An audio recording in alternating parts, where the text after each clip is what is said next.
Begitu Jokowi kehilangan kekuasaannya, dia jadi rakyat biasa. Mengapa Rocky Gerung selalu menebar pesimisme terhadap pemerintahan Jokowi? Dalam berbagai macam kesempatan ia katakan itu. Bahkan belakangan ini ia cenderung menghina, melecehkan, dan melontarkan celaan kepada Presiden Jokowi. Dan pernyataan terbarunya ini ada kecenderungan memprovokasi agar adanya aksi massa atau people power untuk melawan kekuasaan. Berarti kalau kita mengikuti Rocky Gerung, kita akan mundur ke belakang. Ada baiknya kita semua berpikir positif, optimisme bahwasanya pemerintahan hari ini sedang melangkah maju. Ada 5 indikator kesuksesan Presiden Jokowi yang akan kita ungkapkan pada kesempatan kali ini demi menyongsong Indonesia maju di tahun 2045 nanti. Selamat menyimak. Indonesia ini butuh kemajuan. Maka pemimpin masa depan Indonesia bukan yang selalu ingin perubahan. Tapi pemimpin yang paling tepat untuk Indonesia terkini adalah pemimpin yang membicarakan kemajuan. Cocok atau cocok? Tepuk tangan kalau cocok. Karena memang Indonesia diproyeksikan tahun 2045 nanti akan sejajar dengan semua negara maju yang ada di dunia internasional. Allahumma amin. Mengapa saya katakan Indonesia tidak butuh reformasi kembali, restorasi kembali? Saya itu taunya restorasi itu tempat makan di kereta api ya. Itu saya ingat saya itu. Tidak butuh perubahan kembali. Kata kembalinya itu ngenol soalnya. Karena Indonesia ini sudah on the right track. Sudah ada pada track yang benar untuk menuju kejayaan dan kemajuan tersebut. Tinggal kita bahu-membahu bersama-sama menggapai kemajuan itu, bergotong royong. Berat sama dipikul, ringan sama dijinjing. Nah, ada 5 indikator yang hendak saya ungkapkan pada kesempatan kali ini tentang keberhasilan negara kita, khususnya keberhasilan pemerintah. Yang pertama, yakni pemerataan pembangunan. Kalau kita searching di Google, semua pihak mengakui Presiden Jokowi sukses melakukan pemerataan pembangunan. Kemudian poin yang kedua, kebijakan hilirisasi. Wah, ini keren banget Bapak Ibu. Hilirisasi. Kemudian yang berikutnya pembatasan impor. Indikator ketiga, Pak Jokowi berhasil merangkul, menyatukan Indonesia. Saya melihat tren kebangsaan kita menjadi positif. Jadi pergesekan antar suku, antar agama bisa dikondisikan sedemikian rupa. Walaupun beda suku, beda agama, beda budaya, kita merasa kita satu Indonesia. Kemudian yang berikutnya, yang keempat, Indonesia dianggap negara tersukses bertahan di masa COVID-19. Yang kelima sekarang, Pak Jokowi sudah mampu menunjukkan citra keharmonisan antara beragama dan bernegara. Berikut kita simak dari awal penjelasan selengkapnya. Selamat menyimak. Indonesia ini tidak membutuhkan lagi reformasi, termasuk juga nggak butuh restorasi, tidak butuh juga perubahan kembali. Kalau perubahan itu dimaknai ngulang dari nol, bongkar pasang namanya. Rumah sudah bagus dibongkar pasang, itu namanya ngenol lagi. Ya Baya, Indonesia ini butuh kemajuan. Maka pemimpin masa depan Indonesia bukan yang selalu ingin perubahan, tapi pemimpin yang paling tepat untuk Indonesia terkini adalah pemimpin yang membicarakan kemajuan. Cocok atau cocok? Tepuk tangan kalau cocok. Karena memang Indonesia diproyeksikan tahun 2045 nanti. Di 2045 nanti Indonesia akan sejajar dengan semua negara maju yang ada di dunia internasional. Allahumma amin. Mengapa saya katakan Indonesia tidak butuh reformasi kembali, restorasi kembali? Saya itu taunya restorasi itu tempat makan di kereta api ya. Itu saya ingat saya itu. Tidak butuh perubahan kembali. Kata kembalinya itu ngenol soalnya. Karena Indonesia ini sudah on the right track. Sudah ada pada track yang benar untuk menuju kejayaan dan kemajuan tersebut. Tinggal kita bahu-membahu bersama-sama menggapai kemajuan itu, bergotong royong. Berat sama dipikul, ringan sama dijinjing. Nah, ada 5 indikator yang hendak saya ungkapkan pada kesempatan kali ini tentang keberhasilan negara kita, khususnya keberhasilan pemerintah. Yang pertama, yakni pemerataan pembangunan. Kalau kita searching di Google, semua pihak mengakui Presiden Jokowi sukses melakukan pemerataan pembangunan. Pembangunan sekarang tidak lagi Jawa sentris. Kalau dulu kan Jawa sentris, yang dibangun Jawa, apa-apa Jawa. Makanya nama saya nama Jawa. Padahal saya orang Sumatera, nama saya Suparman. Mengapa banyak orang Lampung, orang Sumatera nama Jawa? Biar mudah jadi PNS. Namanya orang Lampung namanya Sugeng, orang Palembang namanya Suparno. Mengapa demikian? Karena dulu susah jadi PNS kalau namanya nggak Jawa. Nah, sekarang tidak ada lagi yang namanya Jawa sentris. Semua sudah dibangun. Sumatera dibangun, jalan tol dibangun. Semoga cepat selesai jalan tol Trans Sumatera Lampung sampai Nanggur Aceh Darussalam. Allahumma amin. Mengapa ibu kota negara di Kalimantan, tidak di Jawa, tidak di Sumatera, tapi mengambil titik tengah Nusantara? Karena ini bukti pemerataan pembangunan. Tidak ada lagi yang dianaktirikan. Papua dibangun. Membangun infrastruktur di Papua itu menurut hitungan awam saya sampai kiamat tidak pulang modal. Tapi mengapa dibangun oleh Pak Jokowi? Karena Papua saudara kita juga. Betul tidak kira-kira? Tepuk tangan lagi. Biar saudara kita yang di Papua itu dengar. Mereka bagian dari bangsa Indonesia.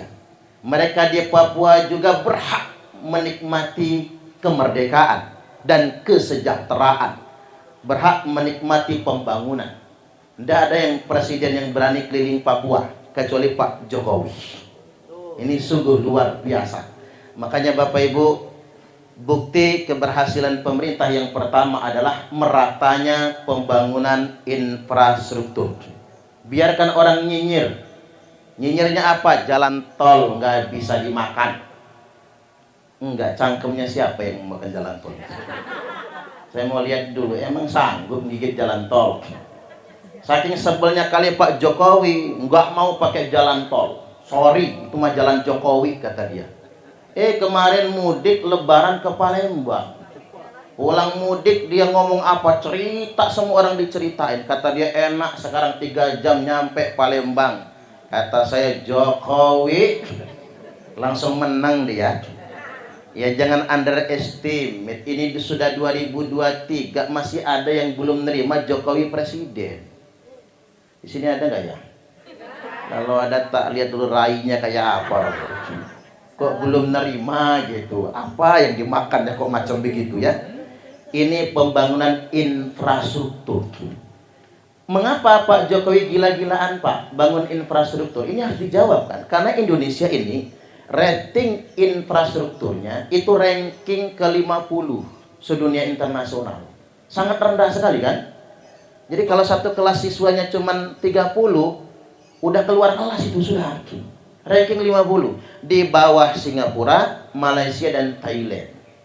Walaupun saya bisa ngeles, Singapura negara kecil, Malaysia dan Thailand ya masih jauh kawasannya sama Indonesia. Tapi ini harus diperbaiki. Kemudian Indonesia ini ranking 109, tangeh banget. Konektivitas jalan raya. Makanya Pak Jokowi habis-habisan pokoknya bangun jalan, bangun infrastruktur, bangun jalan tol. Untuk naik kelas kitanya, kalau ingin menjadi negara yang maju. Ini yang pertama. Kemudian poin yang kedua, kebijakan hilirisasi. Wah ini keren banget Bapak Ibu. Hilirisasi.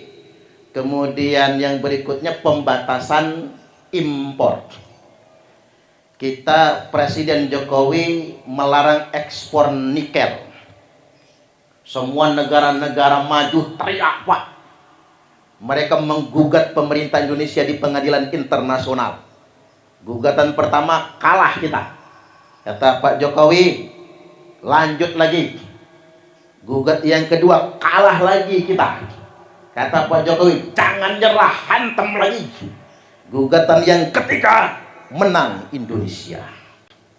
Tepuk tangan lagi. Ini Pak, yang punya nyali begini nih, yang deso, yang pelengak pelongok, sengkurulan cungkring, yang katanya wajahnya kayak Mukidi. Ya kan? Sampai emak-emak nih banyak yang nggak mau pilih Jokowi. Ah, nggak ganteng, nggak enak, nggak keren kan begitu. Tapi itu yang berani. Yang katanya gagah belum tentu. Buktinya Freeport. Yang gagah-gagah nggak bisa ngambil Freeport. Hanya yang cungkring, yang Mukidi itu yang sanggup ngambil alih Freeport. Itu keren banget Pak. Kalau kita nih melek mata, melek telinga, OPM itu nggak akan ada lagi. Karena saking terima kasihnya mestinya. Karena Pak Jokowi mengambil alih Freeport milik Indonesia. Dan keuntungannya buat kesejahteraan rakyat Papua. Ketika Papua pejabat-pejabatnya korup, gubernurnya memperkaya diri, sikat sama KPK. Ini kan keberanian. Hanya butuh nyali Bapak Ibu untuk mengeksekusi program yang sedemikian rupa. Lalu larangan ekspor batu bara. Masa kita kirim produk bahan mentah terus? Orang dienakkan. Kita ekspor BBM ke luar negeri Bapak Ibu. Kita ekspor minyak mentah, luar negeri produksi minyak jadi, dijual ke kita. Ini bahasa Arabnya goblok. Ini bahasa Arab, Arab nangendi namanya Pak. Goblok. Nah Pak Jokowi nggak mau kita goblok lagi. Kata Pak Jokowi, jangan ekspor lagi. Karena mengapa kita bisa produksi sendiri? Coba Pak Jokowi nanya sama menterinya tentang masalah pipa. Apa jawab menteri? Kita nggak punya Pak spek pipa yang kayak gini. Kita harus impor. Presiden dikibulin sama menterinya dewe.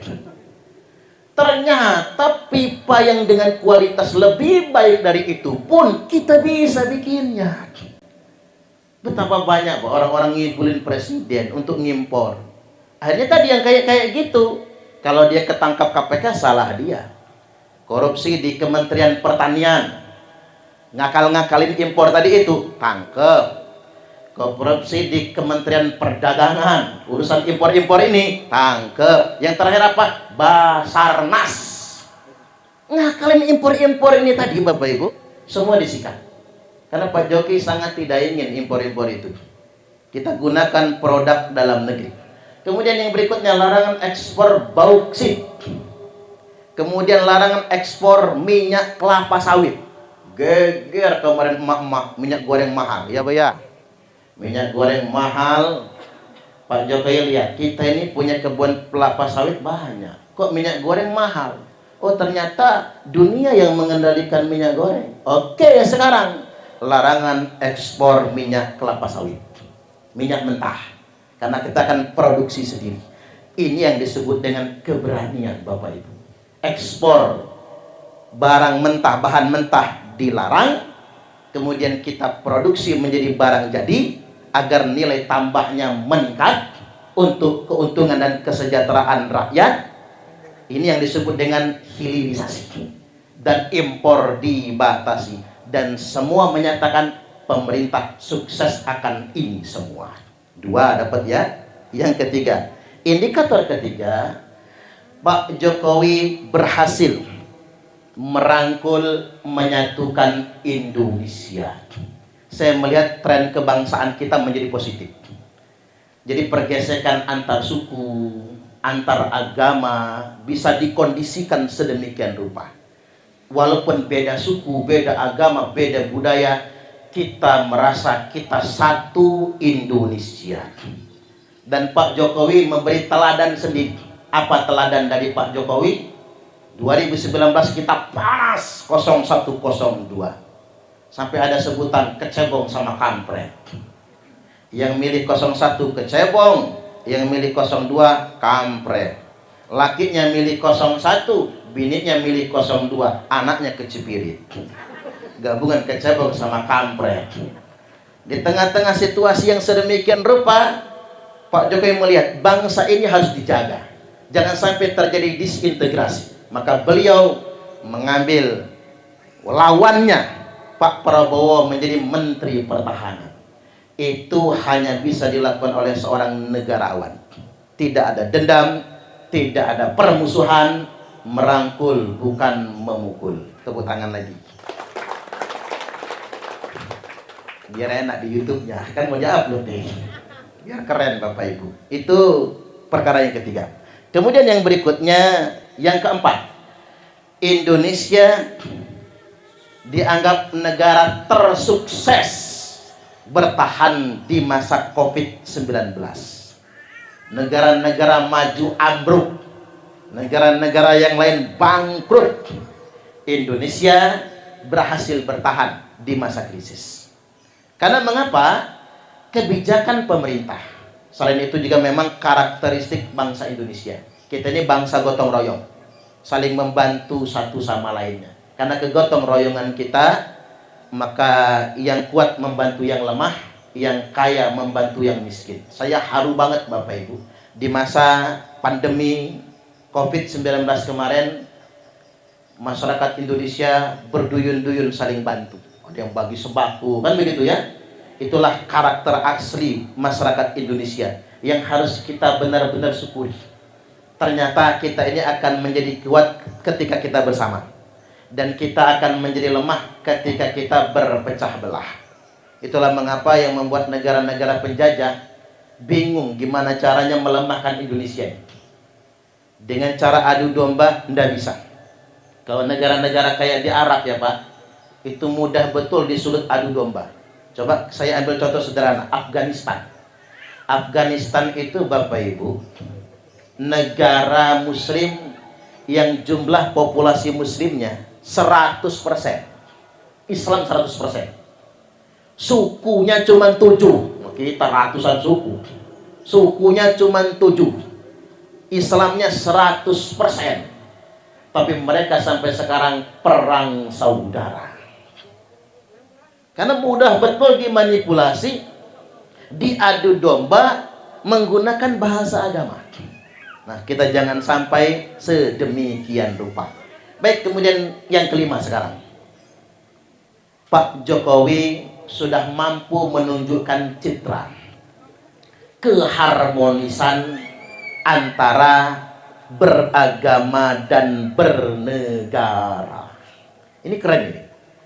Satu sisi beliau merupakan tokoh nasionalisme. Satu sisi kan, orang taunya merah kan begitu. Tokoh nasionalisme beliau itu.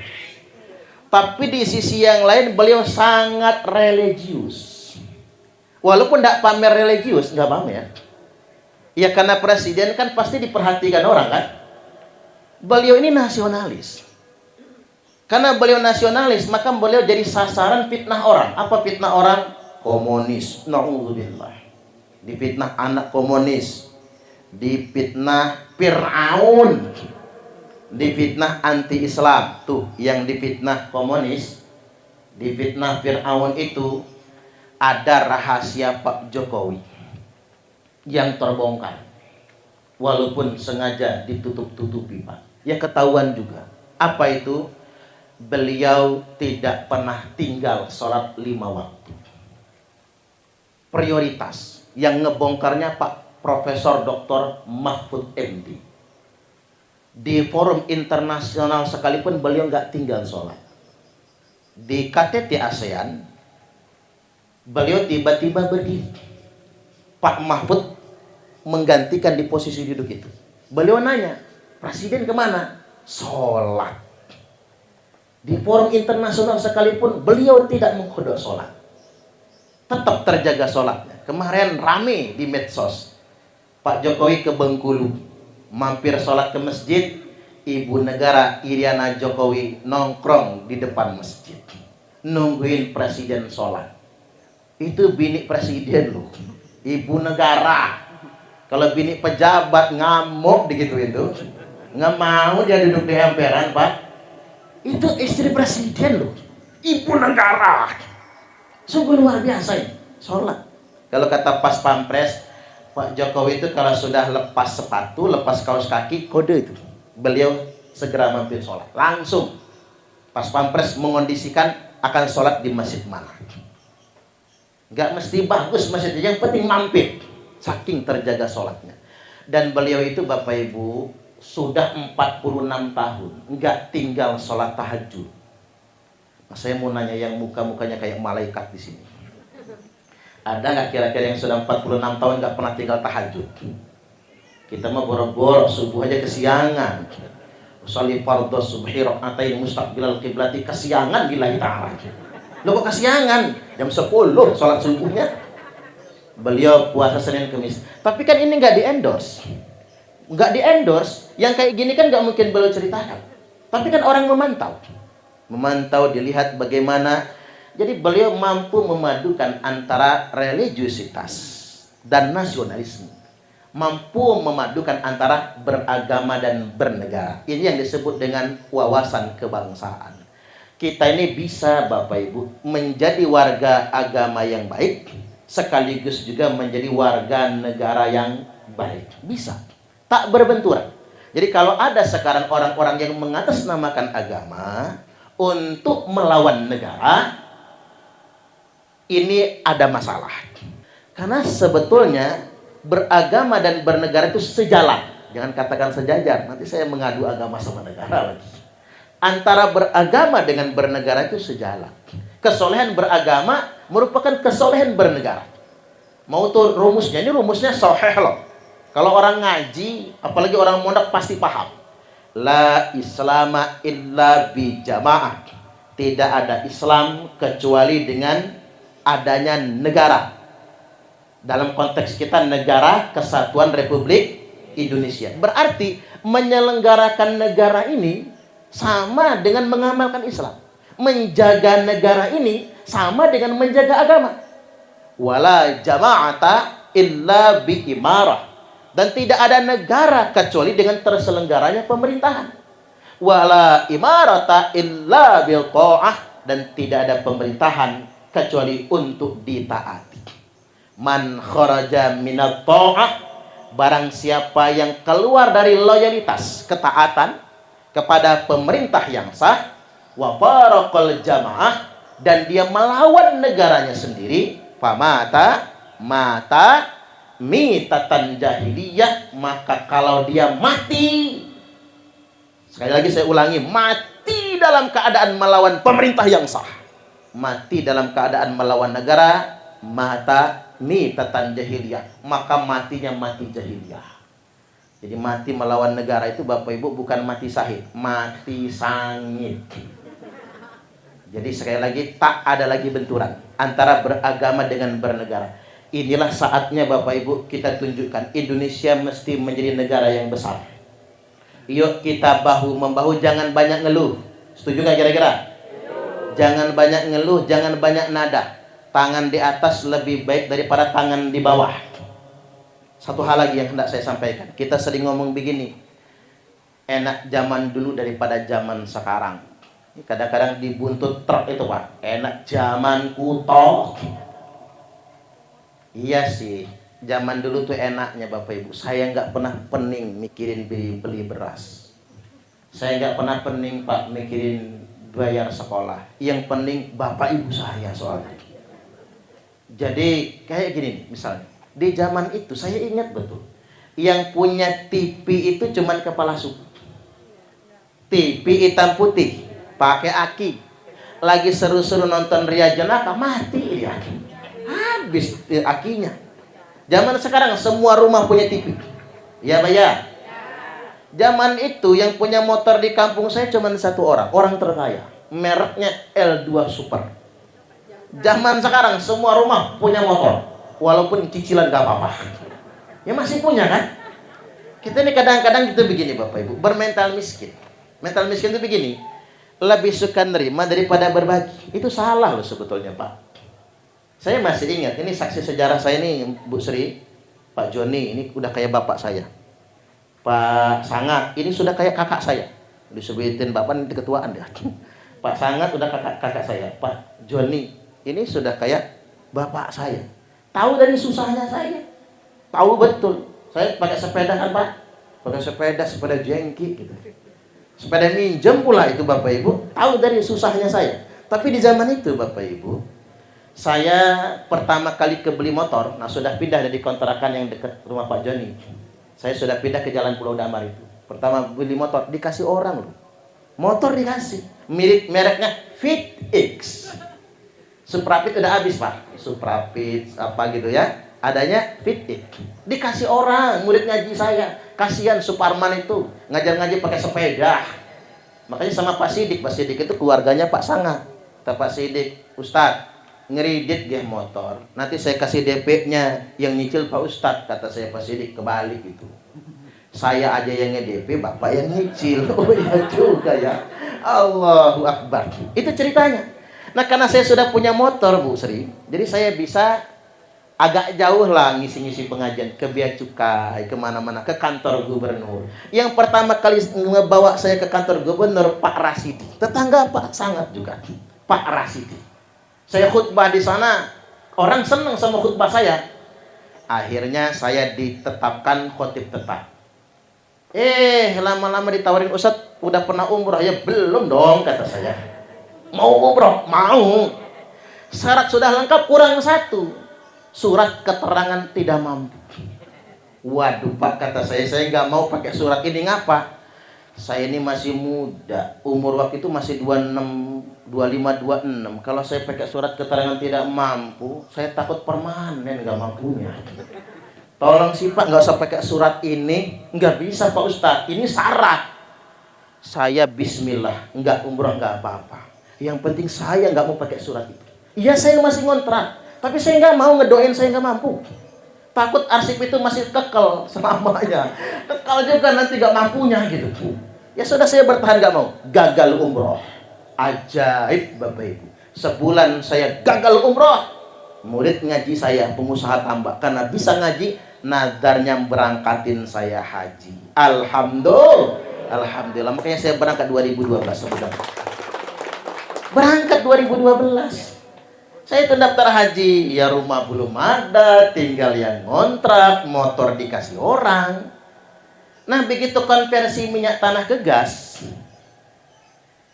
gelimpungan Bapak Ibu. Orang semua dapat gas subsidi, dapat kompor yang satu tungku, saya dewek enggak. Saya datanglah ke RT saya itu, Pak RT, mana bagian saya? Mohon maaf Pak Ustadz, bukan diskriminasi. Saya takut kena marah, Ustadz kan ngontrak di sini. KTP-nya bukan sini. Terus gimana biar saya dapat tabung itu? Ustadz ke kelurahan minta dulu surat keterangan tidak mampu. Surat lagi. Akhirnya bismillah Bapak Ibu, udah kata saya, mumpung persediaan minyak tanah masih ada, pakai kompor minyak itulah dulu. Ngumpul duit dikit, cukuplah 750. Yang 550 saya belikan tabung 12 kg. Yang 200.000-nya beli kompor gas yang 2 tungku. Jadi saya sampai detik ini nggak pernah pakai tabung subsidi. Makanya jenengan yang sok kaya, sok sosialita, pergilah ke dapur. Lihatlah tabung yang berwarna hijau itu, ada tulisan putih, judulnya subsidi. Jangan pelagok, masih pakai subsidi. Makanya Bapak Ibu, hikmah bagi saya, tak sok kaya tapi dicukupkan oleh Allah Subhanahu wa taala. Makanya yuk kita belajar tangan di atas lebih baik daripada tangan di bawah. Berbagi itu baik. Tapi kalau kita sedang butuh bantuan, nggak ada manusia yang benar-benar cukup. Betul nggak kira-kira?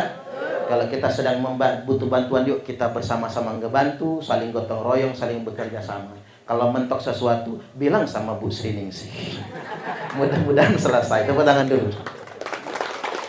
Ya, itu saja sebagai pengalaman bagi kita semua. Ambil baiknya, ambil hikmahnya. Wallahul muwaffiq ila aqwamit thoriq. Wassalamualaikum warahmatullahi wabarakatuh. Waalaikumsalam warahmatullahi wabarakatuh. Kami aplaus kepada Bapak Ustaz Supari. Demikianlah paparan dari kedua narasumber.